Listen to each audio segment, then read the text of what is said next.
sampai saat ini kondisi lingkungan terutama di kawasan Danau Toba sedang mengalami keadaan yang sangat memprihatinkan, melihat bahwa sampai saat ini terjadi krisis ekologi yang berdampak pada kemudian kepada masyarakat umum terutama di kawasan Danau Toba yang mengalami banjir bandang.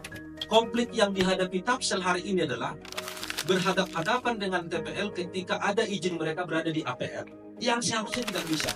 Dan itu viral kemarin di media sosial ketika ada humas. Danau Toba itu sebetulnya sudah mengalami krisis. Jadi kita sebetulnya harus mengembalikan pertanian itu ke agriculture.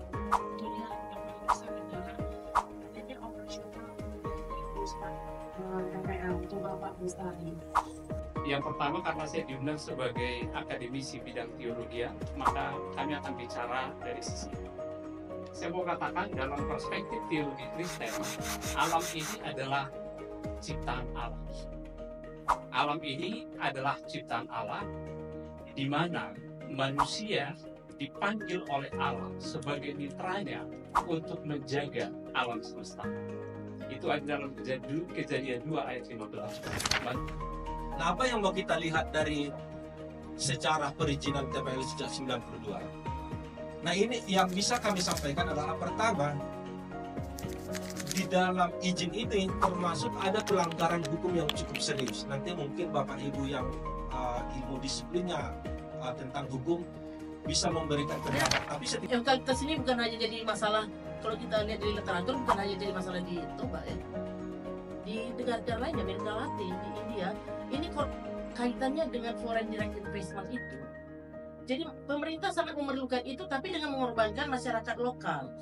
Nah, mungkin juga kajian kita perlu kepada bagaimana sih sebenarnya kita monitor undang-undang atau regulasi mengenai foreign direct investment itu, supaya mereka tidak sampai mengorbankan masyarakat lokal.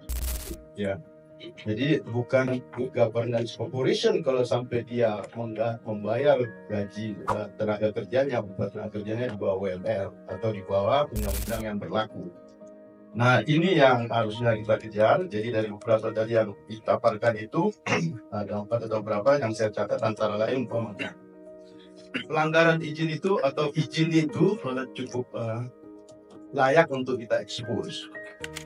Jadi memang dia tidak layak beroperasi karena izinnya nggak jelas. Kenapa bisa nggak jelas? Karena pemerintah juga mengeluarkan izin yang bodong. Kenapa bodong? Ya, dia mengatakan ini hak untuk dikelola, tapi dia sendiri nggak tahu batasnya di mana.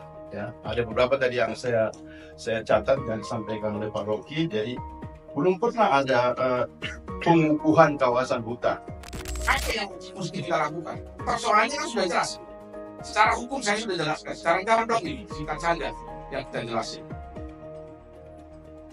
Apa yang mesti kita lakukan? Kalau secara hukum, bukan perwakilan boleh, class action kenapa tidak? Karena ada kepentingan bersama, fakta hukumnya jelas.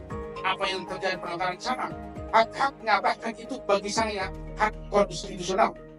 Karena itu diatur di Undang-Undang Dasar Konstitusi ya. Itu hak konstitusional masyarakat adat jelas dilindungi oleh Undang-Undang Dasar. Kalau secara persuasif, ya silahkan buka forum-forum seperti ini. Mungkin lebih sering ini terjadi sampai ke tingkat pusat. Saya kira ya responnya akan jauh lebih bagus. Nah, kita lihat case by case. Bagaimana perjuangan masyarakat, khususnya perempuan ya, untuk untuk membela bahwa ini adalah tanah leluhur. Jangan dialihfungsikan. Nggak usah diapa-apain, ditonton aja mati sendiri ini, karena tidak ada logikanya naturally yang mendukung dia antara si TPL karena supply bahan dan produksi ya nggak imbang, dia harus dia garap semua sampai kepada pisang yang di belakang rumah kita, baru bisa dia berdiri. Mengapa sekian lama dia bisa tahan? Karena dia dengan hukum yang buruk melakukan penerapasan yang luar biasa. Jadi dari segi kedaulatan pangan, kehadiran TPL itu sebetulnya patut dievaluasi agar masyarakat bisa mendapatkan kesejahteraan yang penuh seperti 17 tujuan SDGs, Sustainable Development Goals, yaitu yang pertama ada mengurangi kemiskinan dan mengakhiri kelaparan. Itu bisa terjadi. Jadi mari sama-sama kita dorong supaya keindahan alam Danau Toba itu semakin terjaga dan kita bisa menyanyikan oh Danau Toba yang indah. Semoga semakin jaya kawasan Danau Toba. Daratan tanah mana? Yes.